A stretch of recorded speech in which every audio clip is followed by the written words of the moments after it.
안녕하십니까. 신인균의 군사TV 디펜스 브리핑입니다. 오늘도 역시 아주 중요한 군사 안보 국방 무기 관련한 소식 간추려서 브리핑 해드릴 텐데요. 미국이 정말 새로운 개념의 폭격기가 아닌데 폭격기를 만들었습니다. 수송기를 폭격 용도로 사용할 수 있게끔 지금 이런 전환하는 연습을 했는데 성공했습니다. 중국 깜짝 놀랄 것 같고, 그리고 미군이 레일건 만든다고 했죠. 우리나라도 따라서 레일건 만들고 있었는데 이게 지금 충격적인 소식이 있습니다. 최고의 가성비와 위력을 가진 무기로 기대를 모았던 미 해군의 레일건 시스템이 개발 착수 16년 만에 폐기된다는 소식입니다. 개발 과정에서 불거졌던 기술적 리스크를 해결하지 못한 것으로 보입니다. 미 해군이 미래전 핵심 타격 체계로 개발을 추진하던 레일건과 레일건 개발 실패에 대비해 보험으로 개발 중이던 초고속 탄환 HVP 개발을 모두 포기한다고 밀리터리닷컴이 현지 시각 4일 보도했습니다. 매체는 미 해군이 의회에 제출한 2022 회계연도 예산안 자료를 분석한 결과 이번 예산안에는 레일건과 HVP 개발과 관련된 예산이 전혀 반영되지 않았다면서 이는 미 해군이 공식적으로 레일건 프로젝트를 포기하는 것이라고 분석했습니다. 당초 미 해군은 2020년대 중반까지 160km 이상 거리를 타격할 수 있는 고출력 레일건을 개발해서 주요 전투함에 배치할 예정이었는데요. 미 해군은 올해 중에 레일건 프로젝트를 모두 종료하고 2022 회계연도까지는 정산 등 모든 정리 작업까지 마무리할 계획을 의회에 보고하고 사업 정리를 준비하기 시작했습니다. 미 해군이 이 같은 결정을 내린 것은 기술적 문제 때문인 것으로 보이는데요. 미 해군은 함정에서 고출력 레일건을 발사할 때 발생하는 강력한 반동과 충격력, 그리고 엄청난 전력 소모와 포신의 내구성 등 핵심적인 기술적 이슈 해결에 상당한 곤혹을 치러온 것으로 전해졌습니다. 이와 동시에 미 육군 역시 1600km 이상을 타격할 수 있는 초장거리 전략 타격 캐논 개발 사업 예산을 다음 회계연도 예산에 반영하지 않았는데요. 레일건 기술을 이용한 미군의 미래형 타격체계 개발이 바이든 행정부 들어와 모두 취소 또는 무기 연기되는 것이 아니냐라는 우려도 제기되고 있습니다. 레일건, 이건 영화의 한 장면인데 우리 ADD도 사실은 지금 개발하고 있어요. 그런데 레일건이라고 하는 것은 이제 이 레일에다가 전류를 따로따로 이제 흐르게 해가지고 튕겨내는 겁니다. 포탄을 강력한 전력을 불어넣어서 포탄을 튕겨내는 건데, 그래서 이제 이 기찻길처럼 레일 위로 포탄이 뛰쳐나간다 해서 레일건이라고 하는데요. 이게 어마어마한 이 반동을 통해서 이제 가다 보니까 이게 포탄을 뛰쳐나갈 때 그 반동, 충격 이런 게 이제 선체가 견디기 힘들다. 그리고 이 엄청난 전력을 생산하기도 힘들다. 그리고 이 아주 강력한 이 운동 에너지를 감당하기에는 포신도 도저히 소재 기술이 따라주지 않는다. 라고 하는 여러 가지 문제점 때문에 레일건을 세상에 16년 만에 접었다는 겁니다. 그리고 HVP라고 초고속 탄환, 이제 재래식 탄약인데 이것도 개발하고 있었는데 이게 이제 마하 5 이상의 속도로 100km 이상을 날아가는 그 탄환인데 전차 포탄보다 더 빠른 탄을 100km 이상을 날려보낸다? 그렇게 생각하면 이제 상상이 쉬우실 겁니다. 일단 야포탄하고 전차포탄은 속도가 완전히 다르죠. 전차포탄은 속도로서 적의 장갑을 엄청나게 두꺼운 장갑을 제압하는 것이기 때문에 속도가 빠릅니다. 마하 4 정도 된다고 알려져 있는데 그 마하 4 정도 되는 것을 실제적으로 한 2.5km 내에 있는 적을 타격했을 때殺傷力이 있고 적 전차에 대해서 그거 넘으면 이제 파괴할 수 없다. 그 정도로 이제 운동 에너지가 거리에 따라서 급감하는 것이죠. 그래서 최대 날아가는 거리 해봐야 한 5km 날아간다 라는 건데 이제 이 HVP 탄 같은 경우는 그렇게 전차 포탄보다 더 빠른 탄을 100km 이상을 이제 날려보내야 되니까 이게 포신이 얼마나 강력해야 되겠냐. 이런 여러 가지 문제점 때문에 그 HVP 탄도 접었답니다.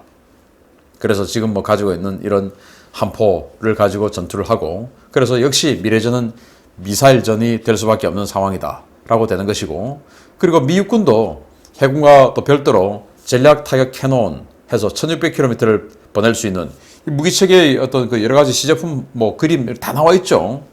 그래서 그걸 가지고 이제 오키나와나 아니면 도서 지역 이런 데 배치를 해가지고 중국 베이징까지 타격할 수 있는 이런 타격 체계를 갖추겠다라고 해서 진행 중에 있었는데 이제 해군이 이렇게 접으니까 아마 이 기술적으로 공유가 되는지 미 육군도 공식적으로 접는다는 소리는 없었지만 내년도 예산에 이 전략타격 캐논에 대한 예산이 들어가 있지 않아요. 그래서 미 육군도 접는 것은 아닌가라고 생각이 되고, 뭐 그래서 우리 ADD가 개발하고 있는 우리 한국의 레일건 과연 성공할 수 있을까? 물론 뭐 미국이 추구하는 기술, 한국이 응용하는 기술 달라서 우리는 미국은 못했음에도 불구하고 우리는 할 수 있지만 뭐 그렇게 미국이 실패했는데 우리가 할 수 있을까라는 그런 현실적인 면을 생각해 보면 우리도 좀 어려워지는 것은 아닌가라는 우려가 들고, 아무튼 좀 안타깝습니다. 이런 전력이 우리가 가지게 되어서 상당한 억제력을 가질 수 있게끔 되었으면 좋겠는데, 아무튼 다시 재래식 포로 돌아가는, 그리고 미사일전으로 돌아가는 그런 해군력이 되겠고 육군도 마찬가지의 그런 상황이 되겠습니다. 소식 알려드렸고요. 두 번째입니다. 중국이 들으면 기절 초풍할 만한 충격적인 소식이 하나 나왔습니다. 미국이 모든 수송기를 폭격기로 활용할 수 있는 기술 개발에 성공했다는 소식입니다. 동북아시아 지역 상공에서 하루에도 수십 대씩 날아다니는 미군 수송기들, 언제든지 스텔스 순항미사일을 대량 투발할 수 있는 시대가 열리게 됐습니다.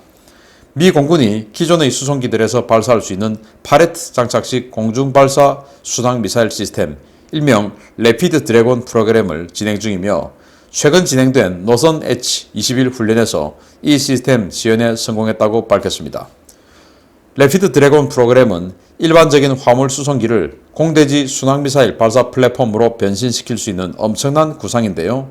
제즘-ER 미사일 발사 통제장치와 함께 포장해 파레트에 적재한 뒤에 화물기 후방 도어를 열고 공중에서 투하해서 파레트에서 미사일을 발사하는 시스템을 개발하는 것입니다. 이번 노던 H-21 훈련에서 미 공군은 C-130 수송기에서 파레타이징 제즘-ER로 불리는 미사일 발사 바레트를 공중에서 투하해 가상 발사하는 데 성공했는데요.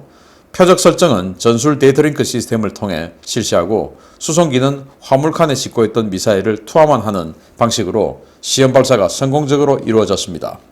레피드 드래곤 시스템이 전력화되면 미 공군은 대량으로 보유한 수송기들을 B-1B나 B-52H 못지않은 폭격기 수준의 미사일 투발 능력을 가진 공격 자산으로 활용할 수 있게 되는데요.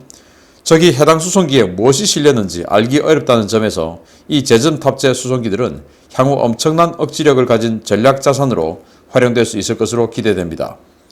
한편 미 공군은 공군 특수전사령부의 MC-130J를 시작으로 파레타이징 제즘-ER 운용 능력을 가진 발사 플랫폼을 점차 확대할 예정인데요. 이제 중국, 동중국해와 한반도 상공에 미군 수송기만 나타나도 오금이 저리는 상황이 오게 됐습니다. 자, C-130, 우리도 C-130 많이 있죠. 그리고 C-17 또는 C-5, 뭐 이런 미군 수송기들이 동북아시아만 하도 하루에 수십 대씩 여러 임무를 위해서 셔틀을 돌고 있습니다. 그런데 미국이 3대 폭격기 가지고 있죠. B-52H, B-1B, B-2A 이렇게 3대 폭격기를 가지고 있는데, 그거와 별개로 아주 많이 있는 그 수송기에다가 바레트 위에 제즘-ER을 장착을 하고 그 제즘-ER을 투하하는 겁니다. 후방도어를 열고 투하하면 가다가 낙하산이 펴지고 자세를 잡고, 자세가 이제 안정화되면은 거기서 점화가 되어서 제즘-ER이 발사가 하늘에서 그냥 하는 겁니다.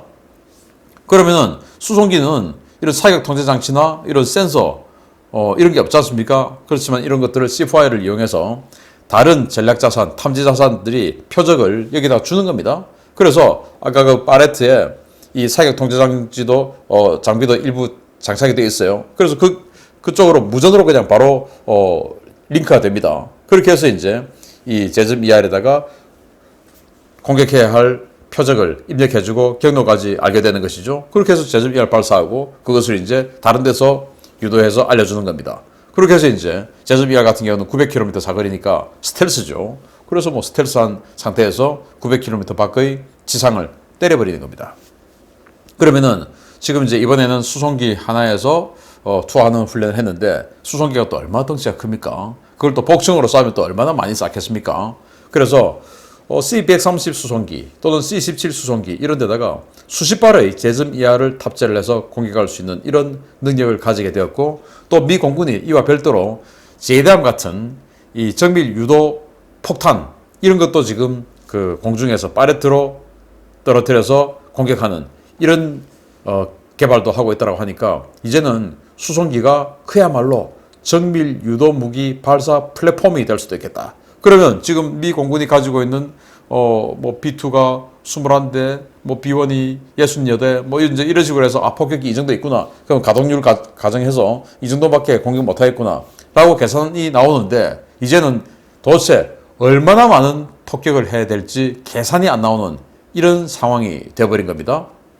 그래서 지금 동북아시아에 계속 뭐 오산이다, 군산이다, 또는 오키나와다, 뭐 요코타다 계속 왔다 갔다 하고 있는 이 미군 수송기들. 그러면 지금은 수송기니까 저 안에 뭐 짐 실렸겠지 생각할 수 있겠지만 앞으로는 저기서 미사일이 실려가지고 갑자기 툭 떨어져서 미사일이 발사되어서 상하이를 때린다든지 난징을 때린다든지 이렇게 될지 아무도 몰라요. 그게 또 긴장 상황이 되면 더 그렇겠죠. 그렇다고 수송기를 갖다 함부로 또 때릴 수도 없고. 자, 그래서 이건 이제 상대방에게 굉장히 정신력을 필요하게 만드는 그런 요인이 될 수 있죠. 그래서 중국이 아주 정신력이 필요하게 됐다라는 생각. 그리고 또 실제 상황이 오면 요격을 하기 전혀 힘든 이런 공격이 날아오게 되니까 중국 정말 골치 아프게 됐네요. 마치겠습니다. 감사합니다.